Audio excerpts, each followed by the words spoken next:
আমার আশ্রম মেরামতে আমি কারোর কাছ থেকে নিই না পয়সা। আমি একটা ভাঙা বাড়িতে থাকি, খুব জল পড়ে।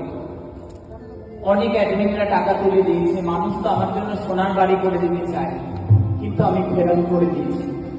কিন্তু মানুষের জন্য যে জায়গাটা ভোগ রান্না করি, একদম খোলা আকাশ ছিল, প্লাস্টিক দিয়ে থাকতো, তাই এই শিলিগুড়ির অ্যাডমিন আমি কিচ্ছু নিইনি বলে ওই জায়গাতে টিন দিয়ে দিয়েছে।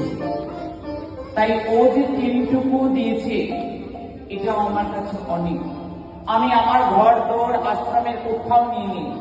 তাই ও বলল, মা এত লোকের জন্য রান্না করো, তোমার বাচ্চাদের জন্য রান্না করো, তাই তোমার বাচ্চারা খায়। তাই আমি আজকে একটা প্রকল্প ওর জন্য দিয়েছি। ও যে মূল্যটা